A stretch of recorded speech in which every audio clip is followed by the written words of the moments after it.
Agora nós vamos falar sobre o Clostridium, né? O Clostridium, os dois principais que estão envolvidos aí com a DTA é o Clostridium perfringens e o Clostridium botulinum. Então eu vou comentar primeiro sobre o perfringens e depois o botulinum. O Clostridium perfringens, ele tem como habitat, né, o solo, a terra, né, a água, enfim, o intestino do homem e de animais. Então, colocar aqui, então, solo, a terra, a água, intestino de homem e de animais, e hortaliças e temperos contaminadas por conta dessa água aí contaminada pelas fezes, de homens e de animais, né, que acabam contaminando essas hortaliças e temperos.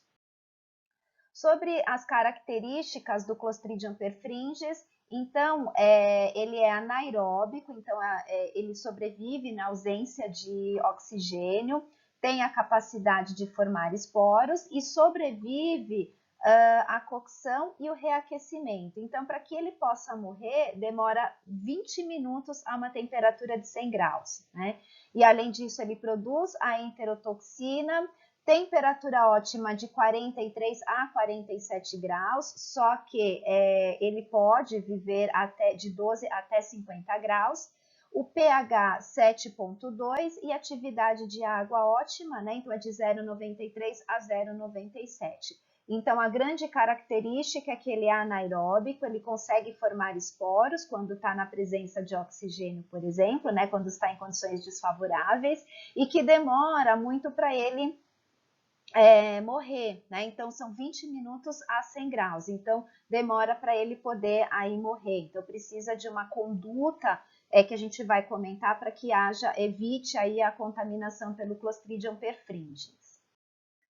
Bom, então a contaminação ela se dá por um resfriamento lento e prolongado de carnes cozidas e molhos que permanecem em cozinhas quentes. Então aqueles quando a gente cozinha e deixa lá descansando para poder aí congelar, por exemplo, para poder colocar na geladeira. Então não pode colocar o alimento totalmente quente e a gente espera um pouquinho e deixa lá na bancada, deixa em cima do fogão para que ele possa até esfriar um pouquinho para colocar na geladeira ou congelar.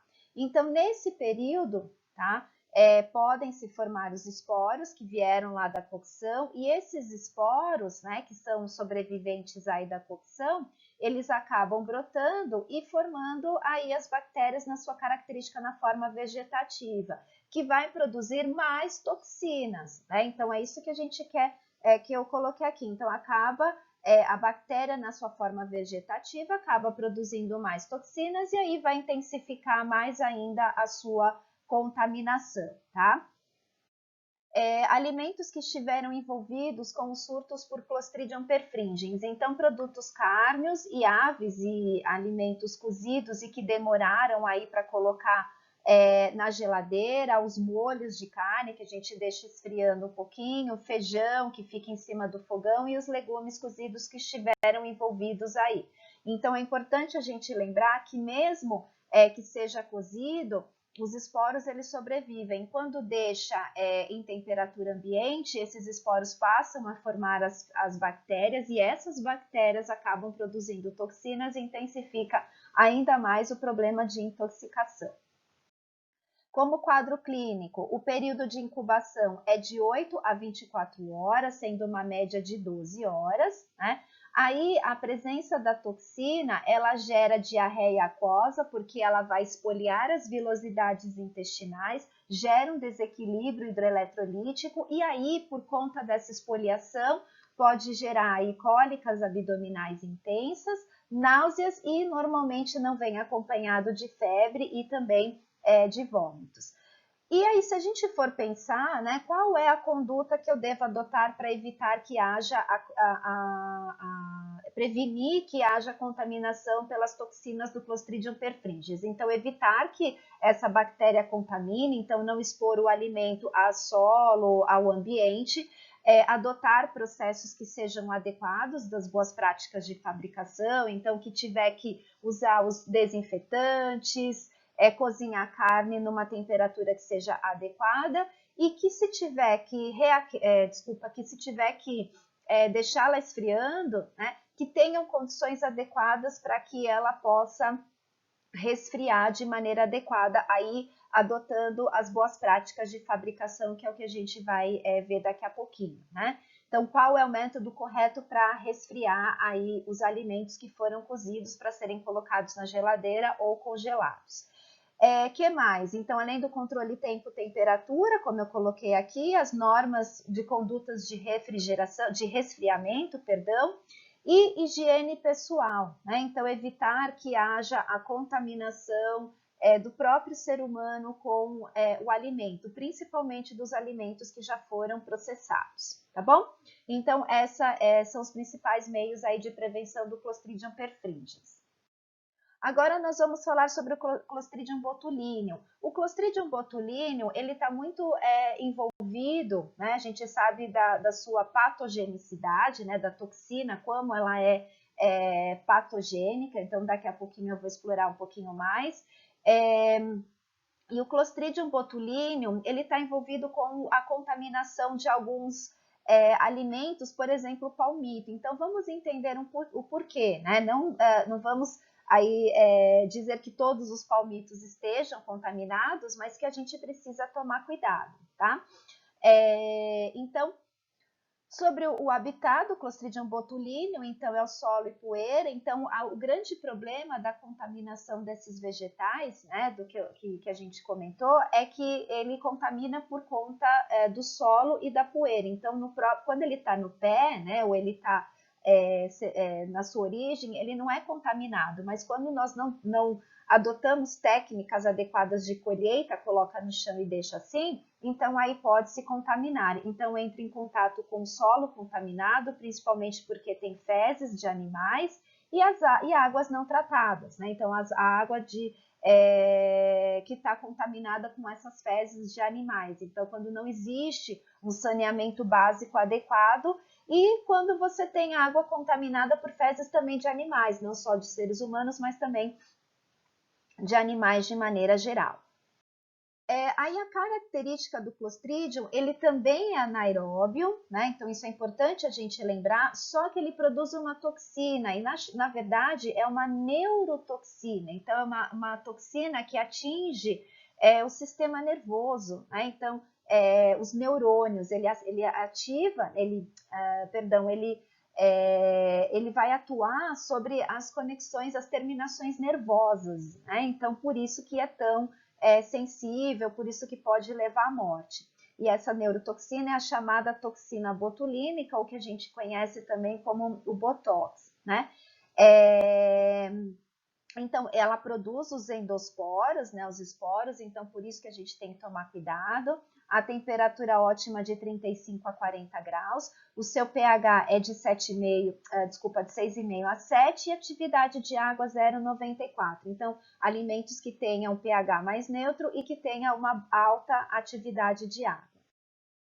A contaminação, então, ela acontece principalmente de alimentos que são enlatados e que não sofreram o processo adequado. Então, o que é o enlatado? Você tem o fechamento a vácuo, e aí permite-se com que o seu micro-organismo, né, que a bactéria, o Clostridium botulinum, possa produzir mais toxinas. E mesmo que não se produza, né, que a gente não tenha as formas vegetativas, essa toxina permanece no alimento. Então, precisa ser adotadas técnicas, né, adequadas, a temperatura adequada e o tempo adequado para inativar essas toxinas para que não cause aí nenhum problema. Então, está muito voltado aí para esses alimentos que ficam embalados a vácuo, né, alimentos, então, embutidos, por exemplo, aqui, e também os enlatados que são fechados hermeticamente, tá bom? Então, que não sofreram processo, térmico adequado. Então, por isso que está envolvido com o palmito, porque o palmito ele não tem uma acidez tão alta, então o pH não é tão ácido, e o palmito ele é muito sensível, então a temperatura em que eu devo expor o palmito não pode ultrapassar 100 graus. Só que pelo fato de eu não passar a 100 graus, eu preciso deixar exposto por mais tempo. Então, por isso que alguns palmitos estão envolvidos com a contaminação com o Clostridium botulinum. Mas não é qualquer palmito, mas não que seja qualquer palmito, mas, por exemplo, a gente tem que pensar que aquele palmito que foi produzido não com boas práticas de fabricação. Então, eles não foram retirados da sua origem, né? Então eles foram jogados no chão, então aí entra em contato com fezes de animais, com a água não tratada, então não é só no processo de produção propriamente dito, mas é todo o processo desde a sua colheita. Então o controle higiênico-sanitário não foi adotado desde a sua colheita, tá? Então por isso que está associado com o palmito. E alimentos que estão envolvidos com esse propósito, né, com esse problema, que a condição controle higiênico sanitário não foi adotado, então isso se dá principalmente para os alimentos que são artesanais. E daí que vem a nossa preocupação também com aqueles embutidos que são artesanais. Então, por mais, isso vai ser uma discussão também importante que nós vamos levar aí em tecnologia dos alimentos, que por mais que a gente esteja falando em embutidos, da importância de se colocar o nitrito e o nitrato, por mais que o nitrito e o nitrato esteja aí associado com o causador de doenças, né? Então, a gente precisa introduzir substâncias que possam evitar que, mesmo que esteja contaminado, que essa toxina e que esse Clostridium não dê condições de se proliferar aí no alimento, tá? Então existem práticas que são adotadas para a prevenção do crescimento desse micro-organismo.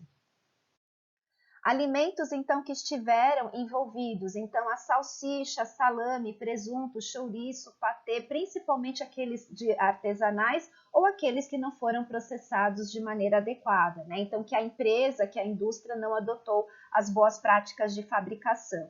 Aí, derivados de leite, enlatados e queijos, alimentos fermentados, peixe em conserva ou defumados, então, todos aqueles que ficam expostos, vegetais em conserva com baixa acidez, daí entra lá o palmito, e o mel, né, principalmente o mel, aquele mel caseiro, não aquele mel que tem o carimbinho do CIF, também é algo que a gente vai falar em tecnologia dos alimentos, mas aquele mel caseiro e que para crianças com menores de 1 ano não podem ser consumidos mel, né, o mel que seja de origem caseira. Tá? Não, a gente pede para não consumir mel de maneira geral.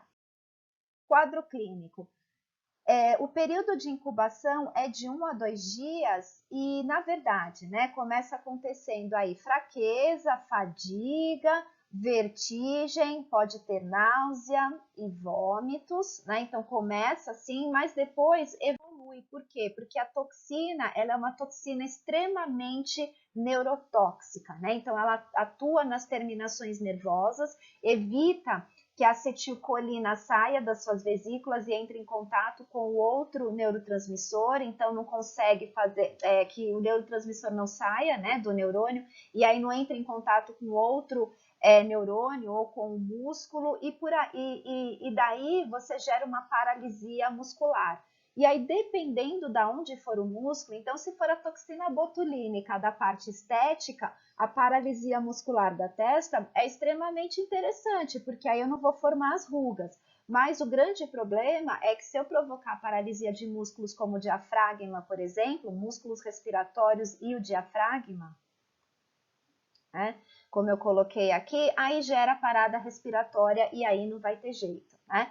Aí o problema é quando também gera paralisia do intestino, da bexiga, dos esfíncteres. Então, justamente por quê? Porque ele está nessa condição, né? Ele atua lá evitando que o neurotransmissor entre em contato com outro neurônio ou com o próprio músculo. Então, e aí pode gerar a óbito por conta disso, tá?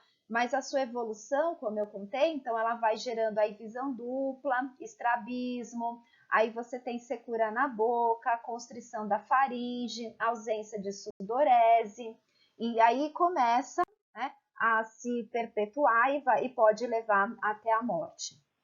Como prevenção, gente, então, como prevenção, adotar as boas práticas de fabricação, principalmente de alimentos que são produzidos em condições embaladas a vácuo, né, fechadas hermeticamente. Então, a gente está falando dos enlatados, as conservas de maneira geral, que tem aí baixa acidez, então por isso que tem que tomar cuidado com as conservas de atum, de peixe, porque além de ser de baixa acidez, ainda são proteicos, então são bons aí para o crescimento de micro-organismos, de bactérias principalmente. Então, adotar condutas de higiênico-sanitárias adequadas na produção de vegetais em conserva. Então, imagine o seguinte, ó, você ferver os enlatados por 10 minutos inativa a enzima. Então, é uma condição importante. E o principal, que a gente também vai falar em boas práticas de fabricação, não usar nenhuma lata estufada, né? Então, o fato dela estar estufada significa que entrou micro-organismos, que esses micro-organismos não foram destruídos com o processo térmico, então pode ter qualquer tipo de micro-organismo, inclusive o Clostridium botulinum. Então, por isso, os enlatados estufados ou qualquer furinho que tiver, enfim, né, amassado, tem que ser desprezado. Então, isso a gente também vai comentar um pouquinho em tecnologia dos alimentos. Bom, gente, vou terminar aqui, né, o Clostridium, e agora nós vamos para o próximo agente, né, etiológico, que é o Bacillus cereus.